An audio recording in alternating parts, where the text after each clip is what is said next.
രണ്ടാം വത്തിക്കാൻ കൗൺസിലിന് ശേഷം ക്രൈസ്തവ സഭയിലുണ്ടായ നൂതനാശയങ്ങളെ വേഗം സ്വീകരിക്കുകയും സഭയെ പുരോഗതിയുടെ മാർഗത്തിലൂടെ നയിക്കുന്നതിനു വേണ്ടി ആത്മാർത്ഥമായി പരിശ്രമിച്ച ഒരു ഭാരതീയ ആചാര്യനാണ് CMI വൈദികൻ ബഹുമാനപ്പെട്ട സിൽവസ്റ്റർ പുതുശ്ശേരി അച്ഛൻ. അദ്ദേഹത്തിൻ്റെ ജനനം എറണാകുളം ഡിസ്ട്രിക്റ്റിൽ എടനാട് എന്ന സ്ഥലത്ത്.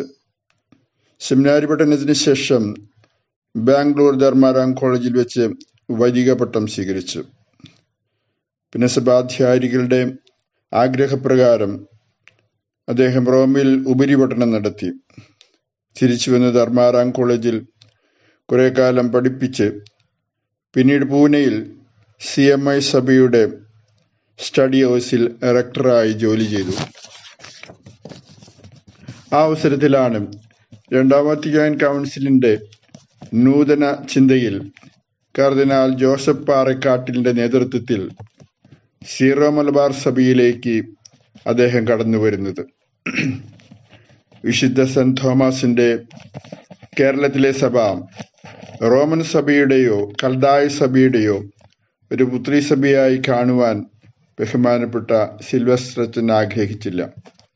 അതിന് ഭാരതത്തിൻ്റെതായ ഒരു തനിമ വേണമെന്ന് ആ ആചാര്യൻ അതിയായി ആഗ്രഹിച്ചു. കർദിനാൾ പാറക്കാട്ടിലിനോട് ചേർന്ന് അദ്ദേഹം പ്രവർത്തിച്ചു. 1969 ബാംഗ്ലൂർ വെച്ച് നടന്ന ചർച്ച് ഇൻ ഇന്ത്യ ടുഡേ, ഭാരതത്തിലെ സഭയ ഇന്ന് എന്ന സെമിനാറിൽ മനോഹരമായ ഇന്ത്യൻ ലിറ്റർജി ഭാരതത്തിൻ്റെ തനിമയിൽ അർപ്പിച്ചത് ബഹുമാനപ്പെട്ട സിൽവസ്റ്റർ അച്ഛനായിരുന്നു. CMI സഭയിൽ ഒരുപാട് അച്ഛന്മാർ ആ ഉദ്യമത്തിൽ അദ്ദേഹത്തോട് സഹകരിച്ചു.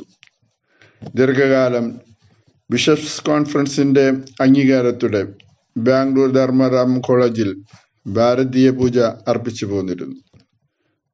പിന്നീട് ബഹുമാനപ്പെട്ട സിൽവസ്റ്റർ അച്ഛൻ മലയാറ്റൂരിൽ ഒരാശ്രമം സ്ഥാപിച്ച് അവിടെ ഭാരതീയ രീതിയിലുള്ള പ്രാർത്ഥനകളും ധ്യാനങ്ങളും മറ്റു സാധനങ്ങളും ജനങ്ങൾക്ക് നേതൃത്വം നൽകുവാൻ വേണ്ടി നടത്തിപ്പോന്നിരുന്നു. CMI സഭയുടെ പ്രധാന ധ്യാന കേന്ദ്രം സാക്ഷാത്കാര പരിഹാരത്തുള്ള സാക്ഷാത്കാര സെന്റർ ഫോർ സ്പിരിച്വലൈസേഷന്റെ മുഖ്യ ശില്പി ബഹുമാനപ്പെട്ട സിൽവസ്റ്റർ അച്ഛനായിരുന്നു.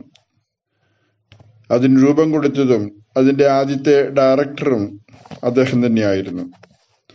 അങ്ങനെ ഭാരതീയ പൈതൃകവും സംസ്കാരവും അംഗീകരിക്കുകയും അവ നമ്മുടെ പ്രാർത്ഥനയിലും ധ്യാനത്തിലെയും സമന്വയിപ്പിച്ചുകൊണ്ട് അതിനെ ഉൾക്കൊള്ളുവാനായിട്ട് പരിശ്രമിച്ച ഒരു വലിയ ആചാര്യനാണ് CMI സഭയിലെ സഭാപുത്രൻ ബഹുമാനപ്പെട്ട സിൽവസ്റ്റർ അച്ഛൻ.